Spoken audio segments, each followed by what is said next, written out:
Hello दोस्तों, कैसे हैं आप सब। स्वागत है आप सभी का कॉमिक वर्ल्ड चैनल पर। तो चलिए दोस्तों, शुरू करते हैं मनोज कॉमिक्स में बोलती मैना।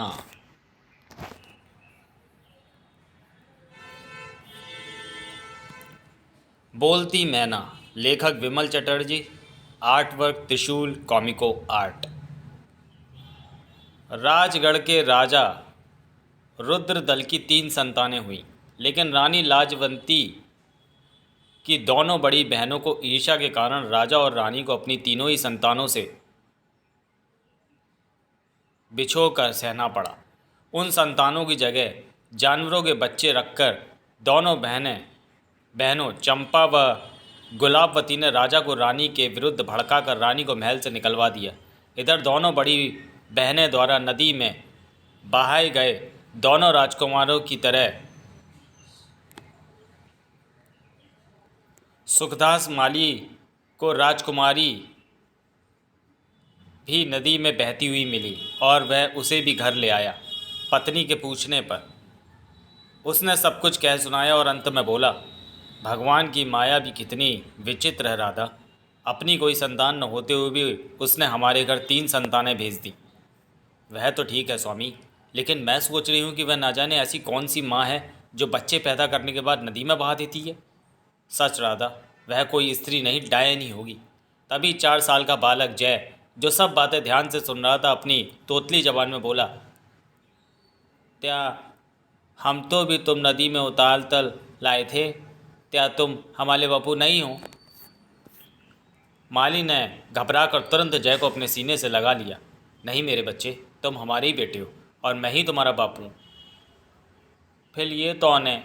ये तुम्हारी बहन है बेटे, तोती बहन। हाँ, फिर तो हम अपनी तोती बहन का त्याल करेंगे। हाँ ज़रूर करो बेटा।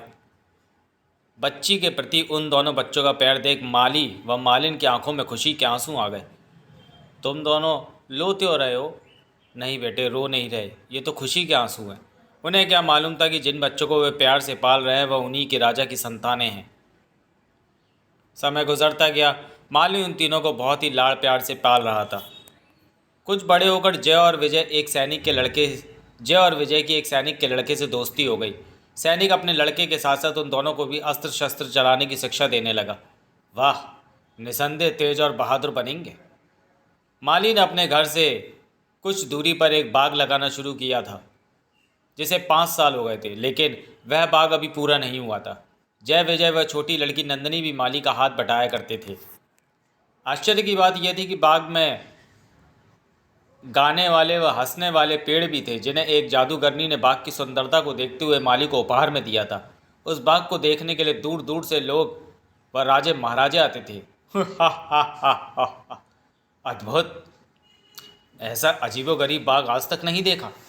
समय बीतता गया। एक दिन मालिन स्वर्ग से धार गई। माली भी काफ़ी बूढ़ा हो चुका था, अतः उसने काम पर जाना छोड़ दिया। जो बाग उसने लगाया था उसे देखने वाले उसे जो इनाम दे जाते थे, उसी से उसका गुजर होता था। दोनों लड़के व छोटी लड़की बाग को संवारते रहते थे, लेकिन आश्चर्य की बात यह थी कि जब वे हंसने वाले वृक्षों के पास जाते तो वे उन्हें देखकर जोर जोर से हंसने लगते थे। हा हा हा हा हा। पता नहीं हमें ही देखकर इतने जोर जोर से क्यों हंसते हैं।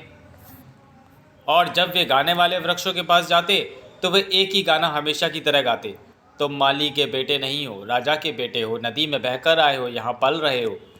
ये हमें देखकर ही न जाने क्यों नहीं गाना गाते हैं, क्यों यही गाना गाते हैं। तीनों माली से अक्सर पूछते थे, बापू पेड़ जो गाकर बताते हैं हम तीनों माली के बेटे नहीं राजा के बेटे हैं, नदी ही हमें बहाकर लाई और हम यहाँ पल रहे हैं, क्या ये सच है। नहीं बेटे, ये झूठ है। तुम तीनों मेरी ही संतानें हो। वे पेड़ जादू के हैं, कुछ भी बोले उन पर विश्वास ना किया करो। वे पेड़ यूं ही तुम लोगों से मजाक करते हैं। माली ये कहकर उन्हें संतुष्ट कर देता और वे खामोश रह जाते। लेकिन एक दिन जब वे बाग में पहुंचे तो गाने वाले पेड़ों ने फिर वही गाना गाना आरंभ कर दिया।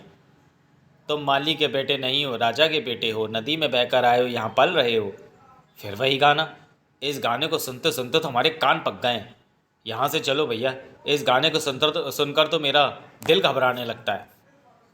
तीनों बच्चे सोच में पड़ गए। भैया मेरा ख्याल है पेड़ बिना किसी कारण के इस तरह नहीं गा सकते।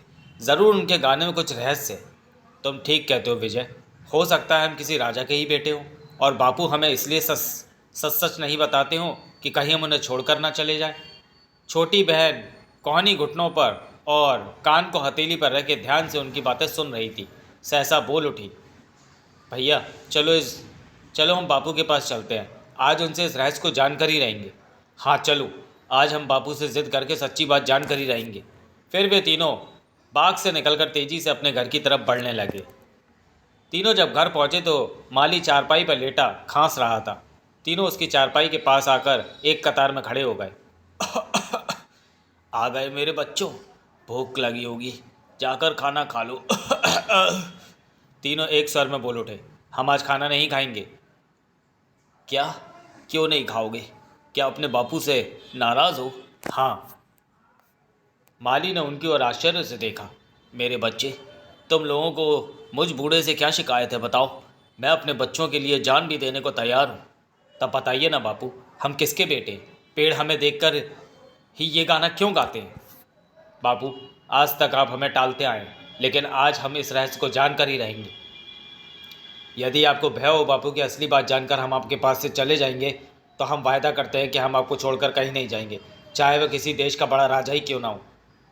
माली सोच में पड़ गया और कुछ क्षणों तक सोचते रहने के पश्चात माली उन्हें अपने से अलग करता हुआ भर्राए स्वर में बोला, मेरे बच्चों, मैं पूरे विश्वास से ये तो नहीं कह सकता कि तुम राजा की ही संतान हो, लेकिन ये सच है कि तुम मेरी संतान नहीं हो। नदी तुम तीनों को बहा कर लाई थी। मैंने और तुम्हारी माँ ने तो तुम लोगों को सिर्फ पाला ही है, लेकिन जादुई गाना गाने वाले पेड़ तुम्हें राजा की संतानें कहते हैं तो उसे झुटलाया भी नहीं जा सकता। मरने से पहले मैं ये राज अवश्य तुम लोगों को बताकर मरता, लेकिन आज तुमने जिद करके मेरे मन का बोझ हल्का कर दिया। अब तो मरने से पहले यही इच्छा है कि तुम्हें तुम्हारे असली माता पिता को सौंप सकूं। तीनों बच्चे तुरंत माली के सीने से लिपट कर फूट फूट कर रो पड़े। नहीं बापू, चाहे हमारे माता पिता हमें मिले ही क्यों ना, हम तुम्हें छोड़कर कहीं नहीं जाएंगे। मेरे बच्चों, भगवान तुम तीनों के साथ कोई बड़ा नाटक खेल रहा है, लेकिन कभी ना कभी उस नाटक का भी अंत होगा और तुम तीनों अपने असली माँ बाप से मिल सकोगे। तभी माली को खांसी का तेज दौरा उठा और उसने उसी समय प्राण त्याग दिए।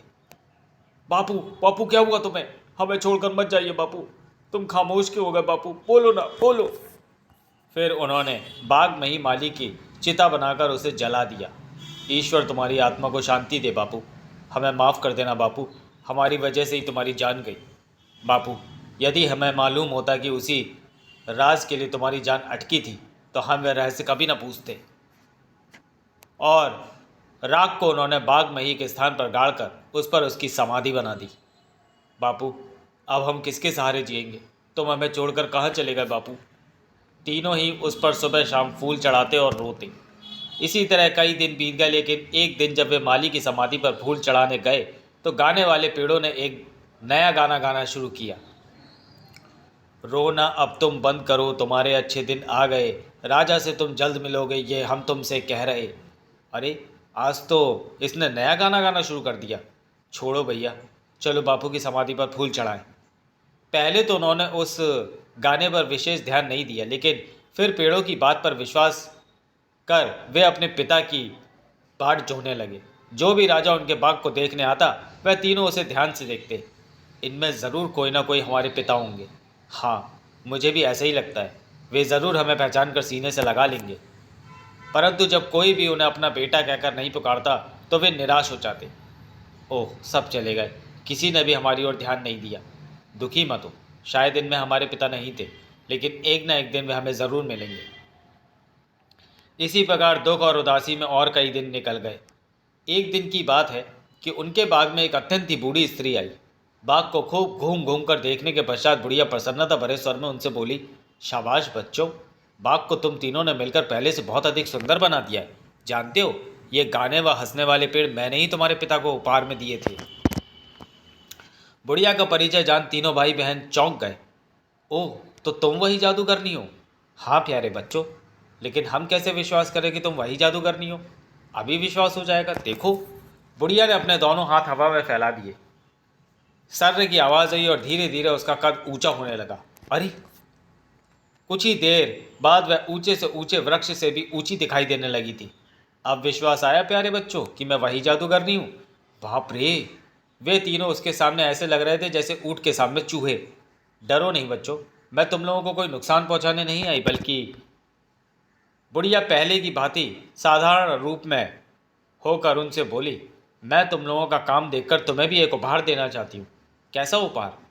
एक बोलती मैना। परंतु मैं अपने हाथों से वह मैना तुम लोगों को नहीं दे सकती। सिर्फ उस स्थान का पता बता सकती हूँ जहाँ बोलती मैना मिल सकती है। हमें मैना नहीं चाहिए। हाँ, हमें मैना नहीं चाहिए। हो सके तो हमारे माँ बाप का पता बता दो। इन बोलते पेड़ों और बापू से मालूम हुआ कि हम किसी राजा की संतान हैं। हाँ मेरे बच्चों, तुम वास्तव में राजा की ही संतान हो, लेकिन मेरे जादू में इतनी शक्ति नहीं कि मैं तुम्हें तुम्हारे माँ बाप से मिला सकूं। हाँ, बोलती मैना के आने के बाद खुद ब खुद तुम लोगों को तुम्हारे माँ बाप मिल जाएंगे। क्या सच? बिल्कुल सच मेरे बच्चों।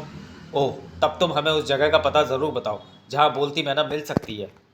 तब बूढ़ी जादूगरनी ने कहा, यहाँ से पूर्व में 100 योजन दूर ऊंचे ऊंचे पहाड़ हैं।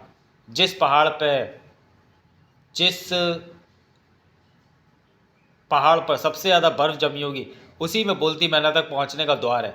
अगर तुम लोगों में हिम्मत हुई तो तुम लोग बोलती मैना को ला सकोगे और फिर तुम्हें कोई कष्ट नहीं रह जाएगा। सब कुछ सुनने के पश्चात जय दृढ़ स्वर में बोला, हम बोलती मैना ज़रूर लाएंगे दादी अम्मा। मेरा आशीर्वाद तुम्हारे साथ है, लेकिन मैं तुम्हारी कोई सहायता नहीं कर सकती। तुमको अपनी हिम्मत और बुद्धिमानी से ही बोलती मैना को लाना होगा। इतना कहकर जादूगरनी लोप हो गई। तीनों बाग में ही बने अपने छोटे से घर में पहुँचे। भैया, मैं आज ही रवाना हो जाऊंगा और कुछ ही दिनों में बोलती मैना लेकर आ जाऊंगा। भैया, मेरा कहा मानो तो कहीं मत जाओ। मुझे तो डर लगता है कहीं कोई गलत बात ना हो जाए और तुम हमसे बिछड़ जाओ। तू तो नाहक डरती है, देख लेना जल्दी ही बोलती मैना को लेकर आ जाऊंगा।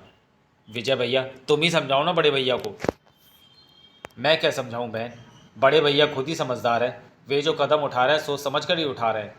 ओह, तुम भी मेरा कहा नहीं मानते। जाओ, मैं किसी से नहीं बोलती, जो जी में आए करूँ। नंदिनी ने रूठ कर मुंह दूसरी ओर फेर लिया। तब जय ने हंसते हुए नंदिनी को गुदगुदी करते हुए कहा, मेरी पगली बहन, यदि तुम इस तरह रुष्ट हो गई तो मैं बोलती मैना कैसे ला पाऊंगा? और यदि बोलती मैना को नहीं लाऊंगा तो हमें ये कैसे मालूम होगा कि हमारे माता पिता कौन है? ज़रा हंस दो ना प्यारी बहन। अरे ये छोड़ो ना भैया, ये क्या कर रहे हो? और नंदिनी खिलखिलाकर हंसने लगी। उसी दिन छोटी बहन नंदिनी ने मीठी रोटियां बनाकर जय को दी। जय ने एक घोड़ा खरीद लिया था। अच्छा, मैं चलता हूँ विजय, बहन का ख्याल रखना, मैं जल्दी लौट कर आऊँगा। निश्चिंत रहो। हाँ, तुम अपना ख्याल अवश्य रखना। और फिर वह घोड़े पर सवार हो पूर्व की ओर चल पड़ा। भैया चले गए, उन्हें कुछ हो गया तो? धीरज रखो बहन, भैया को कुछ नहीं होगा, प्रभु उनकी रक्षा करेंगे। जंगलों व पहाड़ों को लांघता हुआ जय 7 दिन बाद उस स्थान पर पहुंच गया जहां ऊंचे ऊंचे पहाड़ बर्फ से ढके हुए थे। उसने चारों तरफ नजर दौड़ाई। उसे बीच के पहाड़ पर सबसे ज़्यादा बर्फ दिखाई दी। जादूगरनी दादी माँ ने कहा था कि जिस पहाड़ पर सबसे ज़्यादा बर्फ जमी हो उसी में बोलती मैना तक पहुंचने का द्वार है, और सबसे ज़्यादा बर्फ मुझे बीच के पहाड़ पर ही दिखाई दे रही है, उसी पर चढ़ना चाहिए। और बीच वाले पहाड़ के निकट पहुंच उसने घोड़े को एक चट्टान से बांधा, फिर पहाड़ पर चढ़ने लगा। चढ़ाई चढ़कर जब वह ऊपर पहुंचा तो उसे एक बूढ़ा व्यक्ति एक बड़ी चट्टान की छाया में बैठा नजर आया। ओह, कोई तपस्वी मालूम होते हैं, वरना इस बर्फीली पहाड़ी पर नंगे बदन कौन बैठ सकता है? चलकर उनसे ही मालूम करूं। वह हाथ जोड़कर उसके सामने बैठ गया। ध्यान भंग करना उचित न होगा। कुछ देर बाद बूढ़े तपस्वी ने आंखें खोली और जय को देखकर मुस्कुरा उठा। बेटा, मैं जानता हूँ तुम यहाँ क्यों आए हो। आप अंतर्यामी हैं महाराज। हाँ, तुम ठीक कहते हो, लेकिन बेटा, तुम बोलती मैना को प्राप्त नहीं कर सकोगे। बड़े बड़े राजे महाराजे बोलती मैना को लेने के लिए आए, लेकिन वे वापस नहीं लौट सके। मेरा कहा मानो तो वापस लौट जाओ। नहीं महाराज, उस मैना पर मेरा और छोटे भाई बहनों का भविष्य निर्भर करता है। मैं उसे प्राप्त किए बिना नहीं लौट सकता। जब साधु के बहुत समझाने पर भी जय लौटने के लिए तैयार नहीं हुआ तो साधु ने अपनी झोली से एक सफ़ेद रंग की गेंद निकालकर उसे देते हुए कहा, तुम हट करते हो तो जाओ, लेकिन साथ में ये गेंद लेते जाओ। सफ़ेद गेंद? ओह। गेंद देने के पश्चात उसने सामने दिखाई देने वाली गुफा की ओर इशारा करते हुए कहा, वह सामने जो द्वार नज़र आ रहा है उसमें प्रविष्ट हो जाओ। 100 कदम चलने के बाद तुम्हें उजाला नजर आएगा, साथ ही डरावनी डरावनी आवाज़ें भी सुनाई देने लगेंगी। जब वह डरावनी आवाज़ सुनाई देने लगे तो तुम ये गेंद जमीन पर उछालते हुए आगे बढ़ते जाना, लेकिन ध्यान रहे तुम किसी भी सूरत में पलट कर नहीं देखोगे। यदि देखा तो उसी समय पत्थर के हो जाओगे। ओह, फिर जय उठता हुआ बोला, धन्यवाद महाराज, मैं आपकी बात ध्यान में रखूंगा। अब मुझे आज्ञा दीजिए, जाओ, ईश्वर तुम्हारी रक्षा करे। फिर सफ़ेद गेंद लेकर जय गुफा में दाखिल हो गया।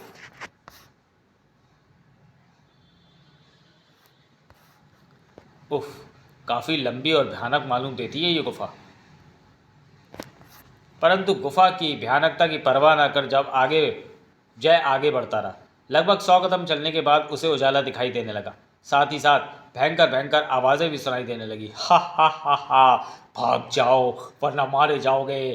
कौन हो? वहीं रुको, आगे सांप है। सुनो, पलट कर देखो वरना पत्थर के बन जाओगे।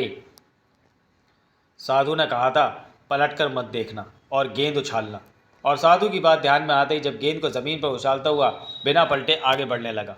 जल्द ही आगे बढ़ता हुआ वह एक ऐसे स्थान पर पहुंचा जहां कई राजे महाराजे राजकुमार व सैनिक पत्थर के बुत बने खड़े थे। फिर वह आश्चर्य से उन बुतों को देख ही रहा था कि तभी ठीक सामने से एक विशाल हाथ प्रकट हुआ। हा हा हा हा हा, वापस लौट जाओ वरना तुम भी इनके समान ही पत्थर के बुत बन जाओगे। उफ, ये कैसा विशाल काय हाथ है। परंतु जय ने फिर भी साहस कर जैसे ही आगे बढ़ना चाहा, तभी वह भयानक हाथ हवा में तैरता हुआ ठीक उसके सर पर आ गया। वापस चले जाओ वरना तो मैं तुम्हें मार डालूंगा। अरे बाप रे, भागने में ही भलाई है वरना ये मुझे मारकर ही छोड़ेगा। अब जय का साहस जाता रहा और गेंद वहीं फेंक वह भयभीत हो पलट कर भागा, लेकिन पलटते ही वह पत्थर का बुत बन गया। हा हा हा हा हा हा। उसके बुत बनते ही वह विशाल हाथ अदृश्य हो गया और डरावनी आवाज़ें भी बंद हो गईं। जब काफ़ी दिनों बाद भी जय वापस नहीं लौटा तो विजय और नंदिनी चिंतित हो उठे। भैया, 2 माह के लगभग हो गए लेकिन बड़े भैया अभी तक वापस लौट कर नहीं आए। मुझे तो डर लग रहा है। लगता है भैया किसी संकट में फंस गए। बोलती मैना और उसकी खोज में मुझे ही जाना होगा। नहीं भैया, अगर तुम भी मुसीबत में फंस गए तो मैं अकेली क्या करूँगी। नहीं नहीं, मैं तुम्हें नहीं जाने दूंगी। पगली तू नाहक डर रही है, मुझे कुछ नहीं होगा। चल उठ, मेरे जाने की तैयारी करो। मुस्कुराते हुए विदा दी। आखिरकार नंदिनी को अपना हट छोड़ना पड़ा। उसने मीठे पराठे बनाकर विजय को दिए और फिर वह भी जय की तरह घोड़े पर सवार होकर पूर्व की ओर चल पड़ा। हे प्रभु, मेरे भाई की रक्षा करना। नदी नाले भयंकर जंगल आदि पार करता हुआ 7 दिन बाद विजय उस पहाड़ के निकट जा पहुंचा जिस पर सबसे ज़्यादा बर्फ़ जमी हुई थी। यदि यही है वह पहाड़ जिस पर सबसे ज़्यादा बर्फ़ जमी हुई है, घोड़े को यहीं छोड़ ऊपर चढ़ूँ। जब वह पहाड़ के ऊपर पहुंचा तो उसे भी वही बूढ़ा साधु समाधि लगाए एक चट्टान के नीचे बैठा दिखाई दिया जिससे जय मिला था। ओह, शायद वे बोलती मैना और भैया के बारे में कुछ बता सके। विजय भी जय के समान साधु के सामने हाथ जोड़कर बैठ गया। थोड़ी देर बाद साधु ने आंखें खोली। मैं जानता हूँ बेटे कि तुम कौन हो और किस कारण यहाँ आए हो। तो वह बोलती मैना ही चाहिए ना। ओह, आप तो सब कुछ जानते हैं महाराज। कृपया बताइए, बोलती मैना मुझे कहाँ मिलेगी। हाँ, जानता तो हूँ, लेकिन तुम्हें यही सलाह दूंगा कि तुम वापस लौट जाओ वरना अपने भाई जय की तरह तुम भी पत्थर की मूर्ति बन जाओगे। ओह, जय भैया, क्या वे यहाँ आए थे? हाँ बेटे। फिर वे जय के बारे में सारी कहानी सुनाते हुए बोले, इसलिए मेरा कहा मानो और वापस लौट जाओ। बोलती मैना को हासिल करना इतना आसान नहीं है। यदि ऐसी बात है तब तो मैं ज़रूर जाऊंगा बोलती मैना को लेने। कृपया आप मुझे मार्ग बताएं। विजय का हर देख साधु ने उसे भी सफ़ेद गेंद दे सब कुछ समझाकर सामने वाली गुफा में जाने के लिए कहा और विजय गेंद ले गुफा की ओर चल दिया। मैं बोलती मैना को लेकर ही लौटूंगा। गुफा में प्रविष्ट हो जब विजय उस स्थान पर पहुंचा जहाँ उसके भाई के साथ साथ और भी पत्थर के बुत खड़े हुए थे और सामने से उजाला फूट रहा था, तो जय के सामने उसे भी पीछे से आती भयंकर भयंकर आवाज़ें सुनाई देने लगी। अरे कहाँ जा रहे हो? पीछे देखो वरना मार दिए जाओगे। हा हा हा, भाग जाओ वरना। लेकिन वह साधु द्वारा दी गई गेंद को जमीन से उछालता हुआ निडर हो आगे बढ़ता रहा। कुछ आगे बढ़ने पर वही विशाल काय हाथ उसका भी मार्ग रोक कर खड़ा हो गया। कहाँ बड़े चले जा रहे हो? वापस जाओ वरना मैं तुम्हारी चटनी बना दूंगा। साधु ने कहा था डरने की ज़रूरत नहीं। विजय रुका नहीं, आगे बढ़ता रहा और शीघ्र ही उस हाथ से जा टकराया। तुरंत एक तेज कराहट की आवाज़ उभरी और हाथ 2 भागों में विभक्त हो गया। काट! ओ! हाथ के दोनों टुकड़े धरती पर गिरने के पश्चात किसी जीवित इंसान की तरह छटपटाए और फिर देखते ही देखते लोप हो गए। अपनी विजय पर मुस्कुराता हुआ विजय पुनः गेंद को उछालता हुआ आगे बढ़ने लगा। तभी सामने से कई राक्षस प्रकट हुए, भयानक गर्जना करते हुए उसकी ओर बढ़ने लगे। भाग जाओ, नहीं तो हम तुम्हें खा जाएंगे। हा हा हा। फिर डराने के लिए आ गए। विजय एक क्षण के लिए तो रुका, लेकिन फिर दूसरे ही क्षण वह पुनः गेंद को उछालता हुआ आगे बढ़ने लगा। परंतु अभी उसने एक दो कदम ही आगे बढ़ाए होंगे कि मुझे बचाओ भैया, ये दैत्य मुझे मार डालेगा। विजय को अरे नंदिनी, विजय को यही लगा कि जैसे उसकी बहन नंदिनी मुसीबत में फंसकर उसे सहायता के लिए पुकार रही है। अपनी बहन नंदिनी की करुण पुकार सुनकर विजय से नहीं रहा गया और वह गेंद को उछालना भूल एकदम से पलट गया। नंदिनी, अरे ये तुम हो राक्षसी। लेकिन पीछे उसकी बहन नहीं कोई राक्षसी थी। वह अब हंस रही थी और पलटने के दूसरे ही क्षण वह भी पत्थर का बुत बन गया। 2 महीने और फिर 3 महीने गुजर गए, लेकिन जब जय के साथ साथ विजय भी वापस नहीं लौटा तो नंदिनी ने समझ लिया कि उसके दोनों भाई किसी संकट में फंस गए। अब और अधिक इंतजार करने से कोई फ़ायदा नहीं। बोलती मैना और भाइयों की तलाश में अब मैं स्वयं जाऊंगी। फिर नंदिनी घोड़े पर सवार और पूर्व दिशा की ओर निकल पड़ी। लगभग 1 सप्ताह बाद नंदिनी उसी बीच वाले बर्फीले पहाड़ के ऊपर पहुंच चट्टान में के नीचे बैठे साधु के सामने हाथ जोड़कर बैठ गई। कुछ देर बाद जब तपस्वी ने आंखें खोली तो नंदिनी सिर झुकाकर बोली, प्रणाम ऋषिदेव। जीती रहो बेटी, तुम्हारी मनोकामना पूरी हो। ऋषिदेव, मैं बोलती मैना और अपने दोनों भाइयों की खोज में निकली हूँ, क्या मुझे सफलता मिलेगी? मैं तुम्हें पहले ही मनोकामना पूरी होने का आशीर्वाद दे चुका हूँ, क्योंकि तुमने मुझे हाथ जोड़कर मुख से प्रणाम किया है और मुझे महाराज के बजाय ऋषिदेव कहा है। इससे पहले सैकड़ों राजे महाराजे शिकारी व राजकुमार यहाँ आए, लेकिन किसी ने इन दोनों बातों को अदा नहीं किया। चूँकि तुमने किया इसलिए मैं तुमसे प्रसन्न हूँ और मुझे विश्वास है कि तुम्हें बोलती मैना को प्राप्त करने में अवश्य सफलता मिलेगी। फिर साधु ने अपने झोले से पहले जैसी ही सफ़ेद गेंद निकालकर उसकी ओर बढ़ाते हुए आगे कहा, ये गेंद लो। जब तुम्हें गुफा में उजाला दिखाई दे और डरावनी आवाज़ें सुनाई दे तो उसे उछालती हुए आगे बढ़ती जाना। भूल कर भी पीछे पलट कर देखने की चेष्टा मत करना, वरना अपने दोनों भाइयों की तरह तुम भी पत्थर का बुत बन जाओगी। मैं ध्यान रखूंगी ऋषिदेव। कहकर नंदिनी ने साधु को प्रणाम किया और गेंद के साथ गुफा में प्रविष्ट हो गई। अंधेरे को पार कर जब वह उजाले के निकट पहुंची तो उसे भी पीछे से भयंकर भयंकर आवाज़ें सुनाई देने लगी, परंतु वो बिना पीछे देखे गेंद को उछालती हुई आगे बढ़ती रही।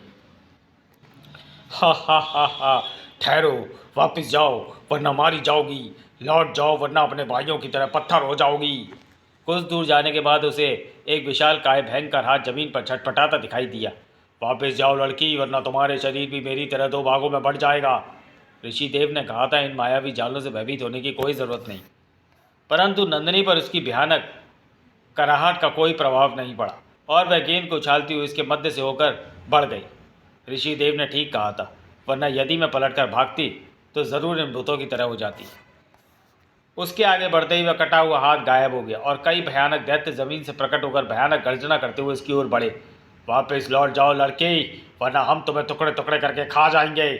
बकवास, जब तक मेरे पास गेंद है ये मुझे छू भी नहीं सकते। नंदिनी बिना भयभीत हुए आगे बढ़ती रही। जैसे ही वह दैत्यों के निकट पहुंची, दैत्य अदृश्य हो गए।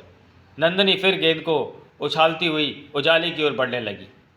तभी उसे पीछे से आता अपने दोनों भाइयों का करुणा स्वर सुनाई दिया, भागो मत, आगे मत बढ़ो नंदिनी, वापस लौट जाओ वरना हमारी तरह तुम भी पत्थर की हो जाओगी। यहाँ का माया जाल मुझे भाइयों के स्वर में भ्रमित करने की कोशिश कर रहा है, लेकिन मैं इस जाल में फंसने वाली नहीं। और नंदिनी बिना भयभीत हुए, बिना रुके, बिना पलटे उजाले में प्रविष्ट हो गई। परंतु उजाले से होकर दूसरी ओर पहुँचती हुई उसकी आंखें आश्चर्य से फैल गई, क्योंकि अब वह स्वयं को एक सुंदर उद्यान में खड़ा पा रही थी। आहा, कितना सुंदर बाग है, बिल्कुल हमारे बाग जैसा। तभी एक तरफ खड़े कुछ पेड़ गा उठे, राजकुमारी आई रे, राजकुमारी आई रे, स्वागत करो राजकुमारी आई रे, राजकुमारी आई रे। अरे, यहाँ भी गाने वाले पेड़ हैं। फिर नंदिनी के देखते ही देखते सब पेड़ों ने अपनी डालियाँ झुकाकर उसका स्वागत किया। आपका स्वागत है राजकुमारी।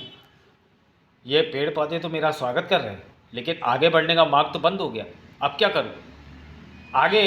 अभी आगे बढ़ने का मार्ग बंद पा नंदिनी को सोच रही थी कि तभी एक मीठा स्वर उसके कानों में पड़ा। राजकुमारी, आगे बढ़ती चलो, ये फूलदार पौधे और पेड़ स्वयं ही रास्ता दे देंगे। आहा, कितनी मीठी आवाज़ है। फिर जैसे ही वह आवाज़ की दिशा में आगे बढ़ी, मार्ग में झुके पेड़ पौधे उसका मार्ग छोड़ दाएं बाएं हट गए। कुछ देर तक चलते रहने के बाद उसे एक सुनहरा द्वार दिखाई दिया। ओह, ये तो किसी पुराने किले का द्वार प्रतीत होता है। वह द्वार के भीतर प्रविष्ट हो गई। आओ राजकुमारी, आओ, मैं तुम्हारा स्वागत करती हूँ। आहा, बोलती मैना। नंदनी लपक कर पिंजरे के निकट जहाँ पहुँची। मैं तुम्हें लेने आई हूँ प्यारी बोलती मैना। मुझे मालूम है। पिंजरे को उठाओ। पिंजरे के उठते ही यह मायावी नगरी नष्ट हो जाएगी और यहाँ कैद में सभी राजे महाराजे व राजकुमार स्वतंत्र हो जाएंगे जो पत्थर के बुत बने हुए हैं। ओह, धन्यवाद प्यारी मैना। नंदिनी ने पिंजरे को उठा लिया। उसी समय तेज आंधी सी चलने लगी और इस तरह तेज गड़गड़ाहट की आवाज़ें आने लगी जैसे बड़े बड़े पहाड़ टूट टूट के गिर रहे हो। उसने भय से आंखें बंद कर ली। हे ईश्वर, ये क्या है? बिल्कुल शांति होने पर जब उसने आंखें खोली तो आश्चर्यचकित रह गई। अब वहाँ न कोई बाग था, न बोलते पेड़ थे और न सुनहरा द्वार। वह खुले आकाश के नीचे खड़ी थी और कई राजे महाराजे राजकुमार शिकारी आश्चर्य से उसे देख रहे थे। उनमें उसके दोनों भाई जय और विजय भी थे। भैया! ओह, हमारी प्यारी बहन, तुम यहाँ कैसे? नंदिनी ने उन्हें सारा किस्सा कह सुनाया। तभी वहाँ मैना की मधुर आवाज़ गूंजी। यहाँ जितने भी राजा महाराजे राजकुमार व अन्य हैं, उन सबको आज़ाद कराने का श्रेय नंदिनी को है। सब झुककर इसे सलाम करो। और सचमुच सब ने झुककर नंदिनी को सलाम किया। बोलती मैना को लेकर वे तीनों खुशी खुशी अपने घर पहुँचे। लेकिन एक माह बीतने पर भी उन्हें अपने माँ बाप का कोई पता नहीं मिला। भैया, बोलती मैना को तो हम ले आए, लेकिन अभी तक हमारे माता पिता नहीं मिले। मैं भी यही सोच रहा था बहन। लगता है बोलती मैना के चक्कर में बूढ़ी जादूगरनी ने हमें मूर्ख बनाया है। तभी पिंजरे में बंद बोलती मैना खिलखिलाकर हंस पड़ी। तुम हंस क्यों रही हो बोलती मैना? तुम्हारी बातों पर। सुनो, हर काम समय आने पर ही पूरा होता है। लेकिन चिंता मत करो, अब वह समय आ गया है। आज तुम दोनों भाई शिकार पर जाओ, फिर देखना।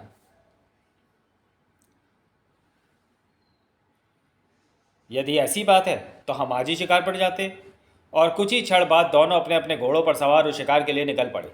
दोनों के पास तीर कमान व तलवार आदि मौजूद थे।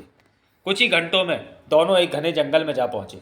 विजय, सतर्क रहना, इस जंगल में हर तरह के जानवर रहते हैं। मुझे मालूम है भैया, एक बार पहले भी तुम्हारे साथ इस जंगल में शिकार खेलने आ चुका हूँ। अभी वे जंगल में आगे बढ़ ही रहे थे कि तभी उनके कानों में शेर की घुर्राहट के साथ साथ किसी के चीखने का स्वर सुनाई पड़ा। बचाओ! भैया, लगता है कोई संकट में है। हाँ, शायद शेर के चंगुल में फंस गया है। आओ देखते हैं। दोनों ने तुरंत अपने घोड़ों का मुंह आवाज़ की दिशा में मोड़ दिया और जब वे उस स्थान पर पहुंचे, ओ भैया, उसके प्राण खतरे में हैं। चिंता मत करो, अभी दूर किए देता हूँ सारा खतरा। जय ने धनुष पर बाण चलाकर शेर पर छोड़ा। निशाना अचूक था। तीर शेर के सिर पर जा लगा। शेर उछलकर धरती पर गिरा। फिर इससे पहले कि वह उठकर पुनः उस व्यक्ति पर आक्रमण कर पाता, दोनों भाइयों ने उसे असंख्य तीरों से भेद दिया। शेर धरती पर ही गिरकर कुछ क्षणों तक तड़पा, फिर ठंडा हो गया। शेर के मरते ही वह व्यक्ति उन दोनों के निकट आ गया और मुस्कुराता हुआ बोला, नौजवानों, तुम दोनों ने मेरे प्राण बचाए। मेरे साथ चलो, मैं तुम्हें बहुत बड़ा इनाम देना चाहता हूँ। हमें इनाम का लालच नहीं है, यह हमारा फ़र्ज़ था जिसे हमने पूरा किया। शायद तुम लोग मुझे नहीं जानते, मैं राजगढ़ का राजा रुद्रदत्त हूँ। ओह, प्रणाम महाराज। हम अपनी अशिष्टता के लिए क्षमा चाहते हैं। राजा उनके नम्र व्यवहार से प्रसन्न होकर बोला, जीते रहो बच्चों, लेकिन तुम लोगों ने अपना परिचय नहीं दिया। महाराज, हम माली के पुत्र हैं। माँ बाप परलोक सिधार चुके हैं। पास ही गाँव में हमारा घर है जहाँ हम अपनी छोटी बहन के साथ रहते हैं। कुछ सोचकर जय ने उन्हें अपनी असलियत बताना उचित नहीं समझा था। ओह, माली के पुत्र, फिर तो तुम्हारे पास बाग भी होगा। हमें बागों में बहुत रुचि है। यदि ऐसी बात है तो हमारे साथ चलिए महाराज। हमारा बाग देखकर आप अवश्य प्रसन्न होंगे। हमने और हमारी बहन ने उसे खूब मेहनत से सजाया संवारा है। जय भी प्रसन्नता भरे स्वर में बोल उठा, हाँ महाराज, हमारे बाग में हंसने और गाने वाले पेड़ भी हैं। क्या सच? तब तो हम अवश्य चलेंगे और इसी समय। जय और विजय राजा रुद्रदत्त को लेकर अपने बाग में पहुंचे। राजा को देखते ही गाने वाले पेड़ गा उठे, राजगढ़ के राजा थे, हम स्वागत करते हैं। भगवान इनको बुद्धि दे, हम प्रार्थना करते हैं। वाह, मैंने आज तक ऐसे गाने वाले पेड़ नहीं देखे। गाते हुए पेड़ों को देखकर राजा रुद्रदत्त आश्चर्यचकित हो उठा। तब जय बोल उठा, महाराज, पहले भी यहाँ कितने ही राजा आए, लेकिन इन पेड़ों ने किसी का गाकर स्वागत नहीं किया। हमें भी आज इन्हें आपका स्वागत करते देख आश्चर्य हो रहा है। फिर तो वास्तव में ये अजीब बात है। फिर दोनों भाई राजा को लेकर अपने घर में पहुंचे। अपने दोनों भाइयों को शिकार से सकुशल लौटते देख नंदिनी का चेहरा प्रसन्नता से खिल उठा। तुम लोग आ गए भैया? अरे ये कौन है? ये राजगढ़ के राजा रुद्रदत्त है बहन। और महाराज, यही हमारी छोटी बहन है नंदिनी। बस हमारी यही छोटी सी दुनिया है जहाँ हम रहते हैं। बहुत प्यारी जगह है ये। मुझे तुम लोगों के बीच दिली शांति मिल रही है। तब जय नंदिनी से बोला, बहन, महाराज आए हैं, इनके लिए भोजन का प्रबंध करो। अभी लो भैया। नंदिनी उस कमरे में पहुंची जहाँ मैना का पिंजरा रखा था। मैना रानी, हमारे घर राजगढ़ के राजा रुद्रदत्त आए हैं। तुम ही बताओ मैं उनके लिए क्या भोजन बनाऊं? तुम जो कुछ भी बनाओगी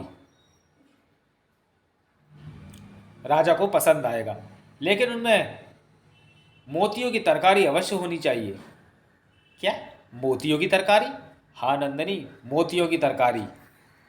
तब नंदिनी उदास भरे स्वर में बोली, लेकिन मैं तरकारी के लिए मोती कहाँ से लाऊंगी मैना रानी? झोली फैलाओ, मैं तुम्हें मोती देती हूँ। आश्चर्यचकित नंदिनी ने चुपचाप झोली फैला दी तो मैना ने अपनी चोंच खोल दी और उसके मुख से रंग बिरंगे मोती निकलकर नंदिनी की झोली में गिरने लगे। ओह, कितनी विचित्र है ये बोलती मैना। जब नंदिनी की झोली में काफ़ी मोती हो गए तो मैना बोली, बस इतने ही काफ़ी हैं, अब जाओ राजा के लिए भोजन बनाओ, लेकिन एक बात याद रखना, जिस कमरे में राजा को भोजन खिलाओ उसी कमरे में मुझे भी रखना। ठीक है, मैं ऐसा ही करूँगी। नंदिनी ने भोजन तैयार कर जिस कमरे में लगाया उसी कमरे में मैना वाला पिंजरा भी रख दिया। जय विजय और राजा भोजन करने लगे। बहन नंदिनी, ये कौन सी तरकारी है? बड़ी स्वादिष्ट है। ये मोतियों की तरकारी है भैया। मोती की तरकारी का नाम सुन राजा चौंक उठा। क्या? मोतियों की तरकारी? भला मोतियों की भी कोई तरकारी होती है? परंतु इससे पहले कि जय विजय अथवा नंदिनी में से कोई कुछ बोलता, मैना बोल उठी, हाँ राजन, मोतियों की भी तरकारी होती है। अरे ये मैना तो इंसानों की तरह बोल रही है। ये हमारी ही मैना है महाराज, हर किस्म की बोली जानती है। अद्भुत, यहाँ की तो सभी वस्तुएं मेरे लिए रहस्य बनती जा रही हैं। राजा को आश्चर्यचकित देख मैना खिलखिलाकर हंस उठी और फिर बोली, राजन, तुम मेरे 3 प्रश्नों का उत्तर दो तो सारा रहस्य समझ में आ जाएगा। पूछो, क्या पूछना चाहती हो? मैना ने प्रश्न करने आरंभ किए। बताओ राजन, क्या मोतियों की तरकारी हो सकती है? नहीं। क्या आपने आज तक किसी मैना को बोलते सुना है? आज तक नहीं सुना। क्या कोई औरत जानवरों के बच्चों को जन्म दे सकती है? कदापि नहीं। तो फिर बताओ राजन, तुम्हारी रानी लाजवती ने जानवरों के बच्चों को कैसे जन्म दिया? मैं कुछ नहीं समझा मैना रानी। तो सुनो राजन, जिस तरह मोतियों की तरकारी नहीं बन सकती, मैना इंसानों की तरह बोल नहीं सकती, ठीक उसी तरह कोई औरत भी जानवरों के बच्चों को जन्म नहीं दे सकती। और रानी ने भी जानवरों के बच्चों को नहीं बल्कि इंसान के बच्चों को ही जन्म दिया था, लेकिन लाजवती की दोनों बड़ी बहनों ने ईर्ष्या के कारण उन बच्चों को जानवरों के बच्चों में बदल दिया। फिर मैना ने राजा को सारी कहानी कह सुनाई। सारी कहानी सुन राजा क्रोध एवं आश्चर्य से चीख उठा, हे भगवान, उन दोनों दुष्ट स्त्रियों ने मुझे इतना बड़ा धोखा दिया। मैं उन्हें जिंदा नहीं छोड़ूंगा। उनके किए का दंड मिलना ही चाहिए राजन, और साथ ही तुम्हें अपनी रानी से भी क्षमा मांगनी चाहिए। अपनी रानी से अवश्य क्षमा मांगूंगा मैना रानी, लेकिन मेरे बच्चे? तुम्हारे सामने खड़े हैं राजन।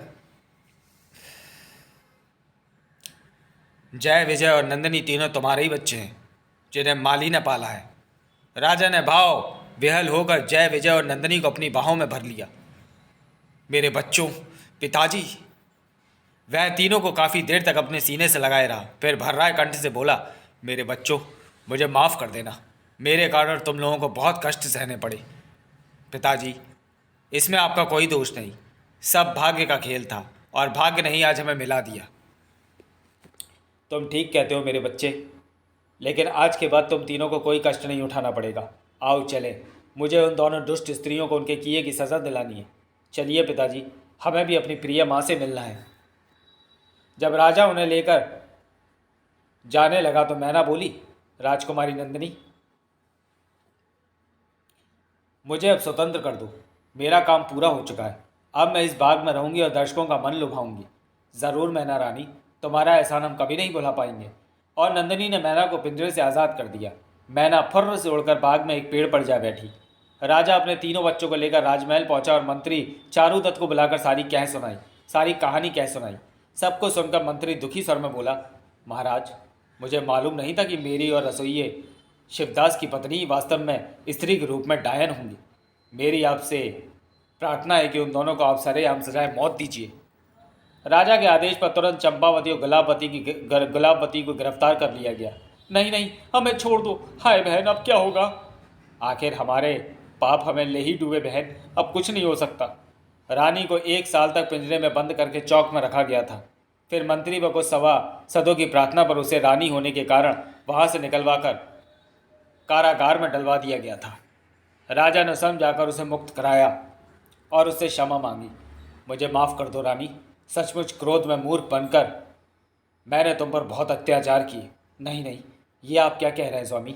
जानवरों को जन्म देकर मैंने ही आप पर अत्याचार किए। तब राजा ने रानी को सारा किस्सा कह सुनाया।